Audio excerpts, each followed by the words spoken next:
How can we generate leads through social media? I'm so glad you asked. The easy answer is by creating content. But if you want to maximize your leads and convert them into sales, you have to ready your content with the proven lead generation techniques that I'm going to show you how to do in today's video.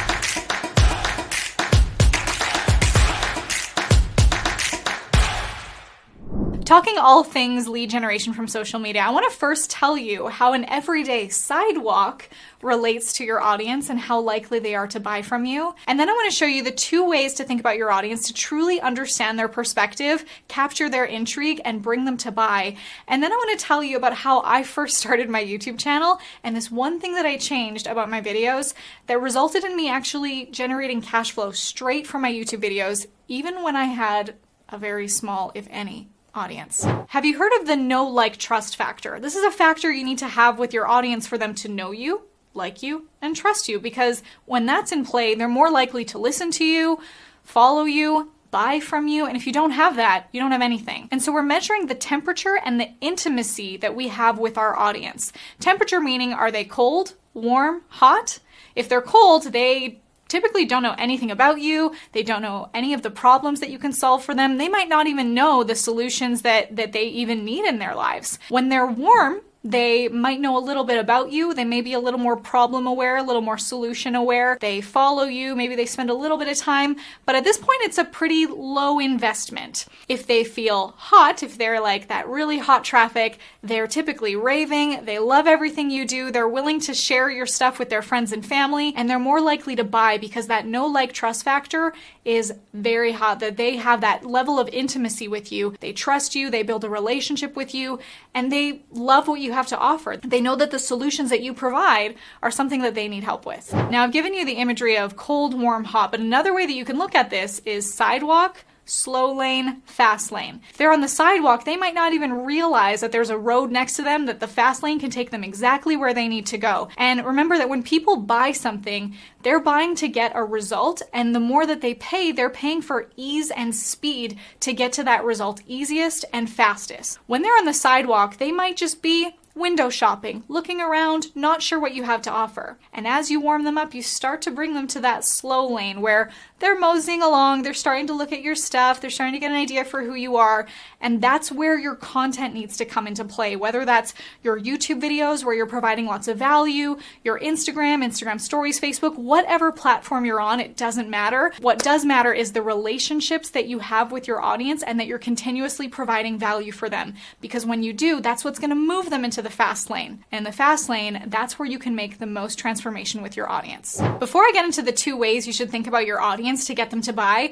would you mind clicking that button, subscribe to my channel? If you love content marketing and entrepreneurship, you're gonna love this channel. Now let's talk about the 2 ways to think about your audience. You might find this funny, but the first way I want you to think about it is as if you're dating them. Date your audience. I like to tell this little story. Imagine that there's this stranger that approaches you on the street, someone you've never seen before in your life, and they're like, "Will you marry me?" You're like, "Are you crazy?" You maybe run the other direction, stranger danger. For you to get to that level of intimacy in a close relationship with someone, they need to date you. They need to court you. They need to take you to dinner, meet your parents, learn your last name. You wouldn't go straight for the marriage proposal, and the same thing with your marketing. The other thing you have to keep in mind is that your audience is inundated with a ton of other content. There's lots of other influences online. There's lots of channels, lots of cat videos that can grab their attention. So your communication also has to be consistent. You can almost think of the movie 50 First Dates. Adam Sandler's character, he's constantly having to date Lucy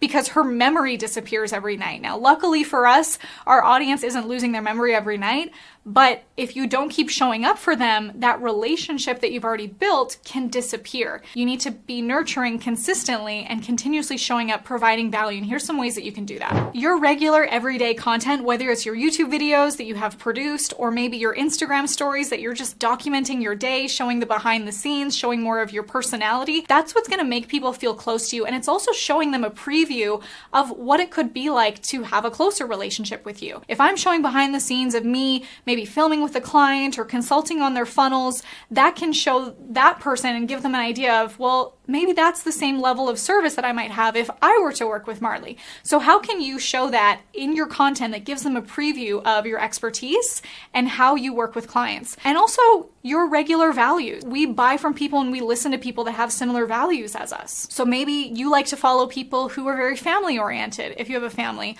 or maybe you like to follow people that are great performers, or maybe people who really hone in on their superpowers or their unique personality characteristics. Like maybe they're an introvert and you are too, and that's why you resonate with them. So what are those things about you that you can put out in your content that people are going to want to follow because it resonates with them? Now, the next thing that's so important in whatever content you put out there is that it needs to have a call to action. Content without a call to action is like going on a date with the love of your life and then playing hard to get, not asking for that second date. And I'll tell you from my own experience, I spent a long time not putting a call to action, but I'll get more into that story later. But I'm going to tell you right now, anything that you can do to give them an incentive, tell them where to go next, whether it's here's another video you can watch, or click the link below, or hey, why don't you follow me on this platform? That's going to bring them towards the next step, aka the next date, way that they can build that relationship with you. When I was dating, I heard this relationship advice that was like, invest, then test. So in the dating world, this would mean to invest your time, see how it goes, see if you're on the same page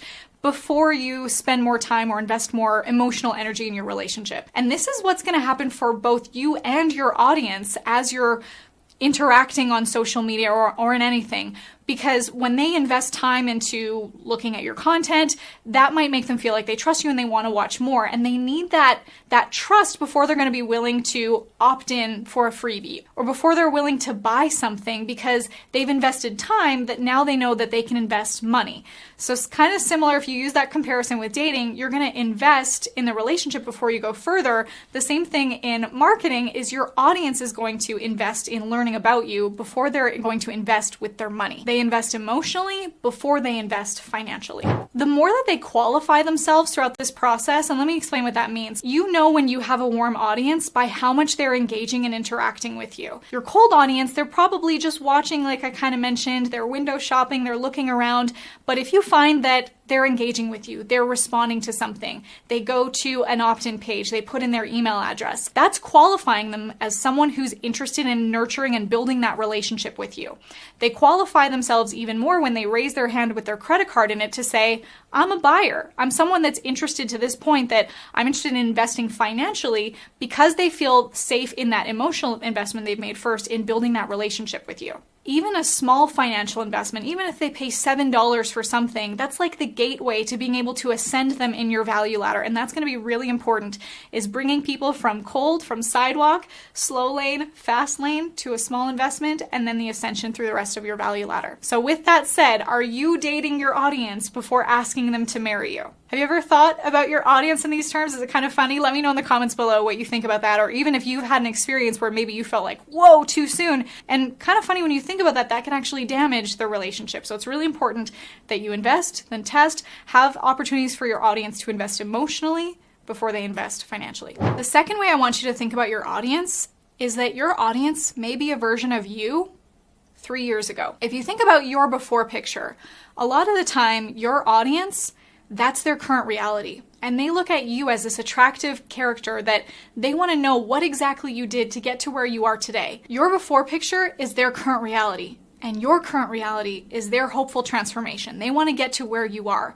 And by you showing your journey, by documenting your expertise, showing what you're doing in the day-to-day, showing them the pathway that they can take to get to where you are, that's going to create a know-like trust factor stronger than anything. As I say that, does that resonate for you? That who you are today, what you provide for your audience, that might be solving the problems for who you were 3 years ago. That the problems that you had back then, you now have the answers to, and you teach that to people, or you provide that answer for people, or it's something that you're passionate about and can help people with because you were in their shoes. Before I go, I want to tell you my story of when I first started on YouTube so that you can learn from my mistakes. I was making these videos just answering frequently asked questions, and I did what I kind of mentioned where I didn't ask for the second date. I kind of just worded it like, well, cool, hope you enjoyed my content, see you later, and I just ghosted on them. I didn't give them another opportunity to, hey, follow me here, click the subscribe button, or go watch this next video, or get this free thing in the link below. So you have to know, if you aren't giving them an opportunity, they have have no reason to follow or reach out to you. If you incentivize them with, here's more value, or here's how I can help you further, that's going to give them a reason to act. Remember that there is a ton of